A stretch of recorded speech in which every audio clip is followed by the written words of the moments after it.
உன்னுடைய மனம் எதை வேண்டி என்னிடம் வந்திருக்கின்றதோ அதை இன்னும் 60 நிமிடங்களில் சர்வ நிச்சயமாக பெற்றே தீரும்.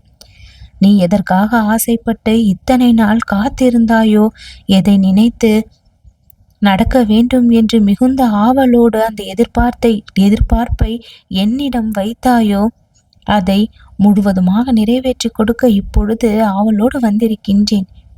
எழுந்ததையே நினைத்து வருத்தப்படாமல் இனி பெறப்போகின்ற விஷயங்கள் உனக்கு மிகப்பெரிய நன்மையை கொடுக்கும் என்கின்ற நம்பிக்கையோடு இரு. தோல்விகளை எல்லாம் கண்டு பயந்த நாட்கள் முடிந்து போய்விட்டது. துரோகங்களை எல்லாம் நினைத்து கண்ணீர் சிந்திய நாட்கள் முடிந்து போய்விட்டது. உனக்கென புது வாழ்க்கையை என்னுடைய கரங்களால் கொடுத்து மகிழ ஆசைப்படுகின்றேன். எந்த சூழ்நிலையிலும் பொறுமையை இழக்காமல் என் மீதான பக்தியை வளர்த்து கொள்ளும் பக்தர்களை எப்பொழுதும் நான் விட்டுவிடுவது இல்லை. கூடிய விரைவிலேயே மிக பெரிய அளவில் உன் வாழ்க்கை நிலைமை மாறப்போகின்றது. எல்லா சிறப்புகளையும் உடனே பெற வேண்டும் என்று துடிப்போடு ஆர்வத்தோடு பல முயற்சிகளில் ஈடுபடுகின்றாய். உன்னை வெற்றிகரமான வாழ்க்கைக்குள் இப்பொழுது கரம் பிடித்து அழைத்து செல்ல வந்திருக்கின்றேன். உனக்கு வழிகாட்டுவதோடு மட்டுமல்லாமல் உன்னுடைய வாழ்விற்கு வாழ்நாள் முழுக்க துணையாக வந்து என்றென்றும் உன்னை காத்தருள வேண்டும் என்று அதற்கான வேலைகளை அழகாக செய்கின்றேன். உன் வாழ்க்கையை உயர்த்தும் வேலையை என்னிடம் கொடுத்து விடு. இறைவனால் எல்லாம் செய்ய முடியும் என்ற நம்பிக்கையோடு வழிபடும் உனக்கு அதை அப்படியே நிறைவேற்றியும் கொடுப்பேன். உன்னுடைய வேண்டுதல்கள் எதை நோக்கி இருக்கின்றது, உன்னுடைய மனம் எதை நோக்கி சென்று கொண்டிருக்கின்றது என்று எனக்கு தெரியாமல் இல்லை.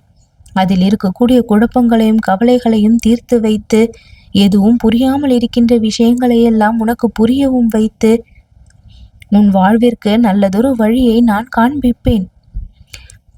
அம்மா வாராகி, என்னை காப்பாற்று, என்னை கைவிட்டு விடாதே என்று என்னை நோக்கி வரும் பக்தர்களை என்றென்றும் காத்து நிற்பவள் நான். தாயாக உன்னுடைய வாழ்க்கையை நான் சிறப்பாக நீ வாழ வழி செய்வேன். ஒரு பொழுதும் துன்பத்தில் நீ மூழ்கிவிட மாட்டாய். மூழ்குவது போல தெரியலாம், ஆனால் முத்தெடுத்து வெளியேறுவாய். சோதனைகளில் இருந்து வெளியே வந்து உன் வாழ்க்கையில் உண்மையான மகிழ்ச்சியை நீ பெறக்கூடிய தருணம் இப்பொழுது வந்திருக்கின்றது. என்னுடைய பொறுப்பு உன்னுடைய வாழ்க்கையில் அதிகமாக இருப்பதால் நீ சிறப்பாகவே வாழ்வாய். எந்த ஒரு குறையும் இல்லாமல் கஷ்டமும் இல்லாமல் வரும் காலம் உனக்கான சிறப்பான காலமாக இருக்கும். துன்பமும் நிரந்தரமில்லை, இன்பமும் நிரந்தரமில்லை. அனைத்துமே வாழ்க்கையின் 2 அங்கங்களாக 2 பக்கங்களாக மாறி மாறி வந்து கொண்டேதான் இருக்கும். துன்பத்தில் உன்னுடைய மனதை நீ விட்டுவிடாமல் அந்த நேரத்தில் திடமாக இருந்து அந்த முயற்சிகளை சரியாக இறுதி வரை கொண்டு சென்று விடாமுயற்சியை கைப்பிடிப்பாயேயானால் அது வெற்றிக்கான தருணமாக இருக்கும்.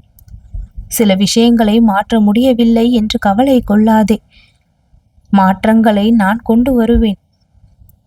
அந்த மாற்றங்கள் எல்லாம் உன் வாழ்விற்கு இனிமையை பயக்கக்கூடியதாக இருக்கும்.